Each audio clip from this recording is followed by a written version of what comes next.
So, when you think of the movie Gladiator, what's the first thing that pops into your head? Probably epic battles, right? Russell Crowe at his absolute peak. Maybe even that classic line, "Are you not entertained?" And yeah, of course. But what if I told you there's so much more going on? Today, we're going to dig deeper, way beyond the sword and sand, to find out what Ridley Scott's masterpiece is really about. Because under all that action, there's this incredible story about what it means to be a leader. And look, it's super easy to just label it one of the best action movies of all time. And don't get me wrong, it totally is. But that's kind of just the tip of the iceberg. The movie's actually wrestling with this much bigger, more timeless question, the kind that really sticks with you. And hey, for good reason, right? I mean, the sheer spectacle of the Colosseum, the sound of that crowd, the combat, it's just burned into our minds. It's all completely unforgettable. And that's for sure the foundation of the film's legacy. But it's a foundation that was built for something so much bigger. And this is it, right here. This is not just a simple revenge story. Nope. It's a deep dive into leadership, power, and what makes up a person's character. It's making us ask ourselves, what does it actually mean to be strong? And the answer the movie gives us? Well, it has almost nothing to do with how hard you can swing a sword. All right, so to really get this, we gotta step outside the Colosseum for a second, go beyond the arena's roar, and take a closer look at the man himself, General Maximus Decimus Meridius. Okay, so what's so cool about this is that Maximus, he isn't just some character they made up out of thin air. He's more like an archetype, right? A blend of some of the greatest Roman generals, all mixed with the stoic ideals of leaders like the emperor he served, Marcus Aurelius. See, back in ancient Rome, you could rule with a sword, sure, but real, genuine respect? Nah, that was earned. It was earned by leading from the front. And this idea, it brings us to the real core of the movie. It all boils down to one single word. A word that, once you understand it, changes how you see everything Maximus does. And that word is virtus. So, virtus was this ancient Roman ideal. Think virtue, courage, and character all rolled into one. But it wasn't just about being a tough soldier, it was about moral strength, about excellence. The whole idea was that your real strength didn't come from your words or your title or your power. It came from your actions, from the choices you made when the pressure was on. And once you see it, you can't unsee it. This code of virtues is like a roadmap for Maximus's entire journey. I mean, the guy loses everything. He's betrayed, his family's gone, he's thrown into slavery. But does he let blind rage take over? No. Every single move is a choice. He leads those other gladiators by example, by earning their loyalty. He never just demands it. So you've got Maximus and his commitment to Virtus, and then you've got his total opposite, the emperor, Commodus. This is where things get really interesting.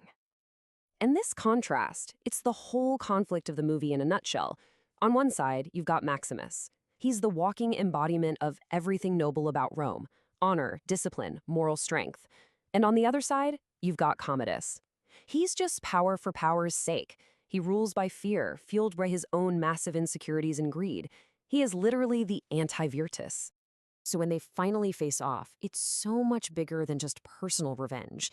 It's really the ideal of Rome in Maximus versus the corruption of Rome in Commodus. It's this huge philosophical showdown for the very soul of the empire. It just happens to be fought with swords in the middle of the Colosseum. Okay, now that we've got this idea of Virtus in our heads, let's go back to those fight scenes. Because they're about to look totally different. They're not just mindless spectacle, they're pure strategy. Seriously, these are not just random brawls to entertain the masses. They're basically masterclasses in Roman military tactics. Maximus isn't just fighting like some brawler, he's commanding like the general he is. In that arena, his mind is way more dangerous than a sword. Just think back to that first big arena fight. What's the first thing he does? He assesses the battlefield. He organizes his men. Remember that line, "Whatever comes out of these gates, we have a better chance of survival if we work together." That's not a gladiator talking. That's a general imposing discipline and order on total chaos. And then he uses psychology, getting the crowd on his side to shield himself from the emperor. It's brilliant. It's Roman military strategy lifted straight from the battlefield and dropped right into the Colosseum. And you know what's really incredible? This whole philosophy, it wasn't just on the page. The filmmakers wove it into every single part of the movie, giving it this amazing depth and authenticity. I mean, the level of detail is just insane. That opening battle scene in Germania, that's not just random. It mirrors real campaigns the Romans fought. The armor, the costumes, they didn't just design them to look awesome, though they do. They were based on real stuff dug up by archaeologists. Even the lighting, all those dark, dramatic shadows, that's all on purpose. It's visual telling story, reflecting the moral weight of the whole thing.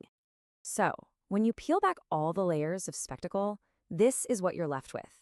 This is the core message of Gladiator. The kind of power that's taken by force, by fear, it's weak, it's brittle. But real power, the kind that lasts, that's earned. It's earned through integrity, honor, and character. It's earned through VIRTUS. And this quote just hits the nail on the head. We see true strength in decisions, not in words. Just think about it for a second. Commodus is always talking about how powerful he is, how he's a god. Maximus, he barely says a word, but his actions, his decisions, to fight, to lead, to make the ultimate sacrifice, they're deafening. So, next time you put on Gladiator, try to look past the sword fighting. Look for the choices. Look for the discipline, that quiet strength. Because the film leaves all of us with this huge question, one that's just as important today as it was 2,000 years ago. What really defines a true leader? Is it the power you have? Or is it who you are when that power is stripped away and everything is on the line?